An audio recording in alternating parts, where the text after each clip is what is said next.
Mas Anies mimpin, sering sekali DKI menerima indeks polusi tertinggi di dunia. Bagaimana dengan anggaran 80T, Pak Anies sebagai gubernur tidak dapat berbuat sesuatu yang berarti untuk mengurangi polusi? Terima kasih. Pak Prabowo, terima kasih atas pertanyaan yang bagus, tetapi kurang akurat. Saya akan jelaskan, Pak. Ketika satu daerah mengatakan di tempat kami tidak ada COVID, di tempat kami COVID banyak, lalu yang tidak ada COVID kami tanya, kenapa tidak ada COVID? Nah, kami nggak punya alat testing, Pak. Karena tidak punya alat testing, maka tidak ada COVID. Yang punya alat testing, maka ada COVID. Okay? Saya tidak tanya COVID, saya tanya polusi. Boleh saya selesaikan dulu? Ya. Jadi, apa yang terjadi? Di Jakarta kami memasang alat pemantau polusi udara.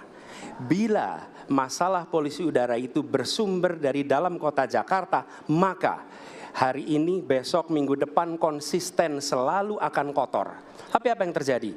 Ada hari di mana kita bersih, ada hari di mana kita kotor.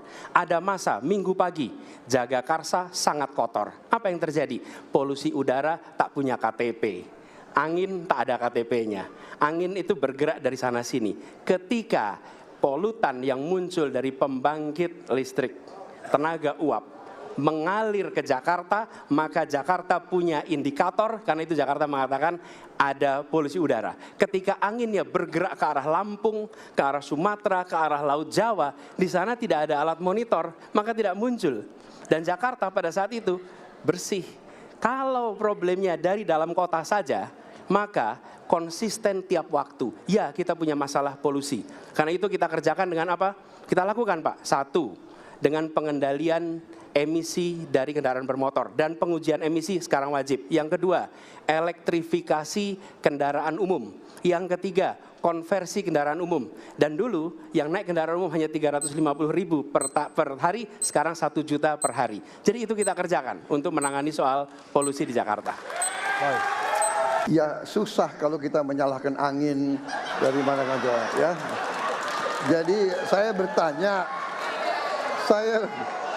bertanya dengan anggaran segitu besar, jumlah langkah-langkah yang bisa dilakukan untuk dengan real dalam 5 tahun mengurangi polusi, juga di mana rakyat Jakarta begitu banyak yang mengalami sakit pernafasan.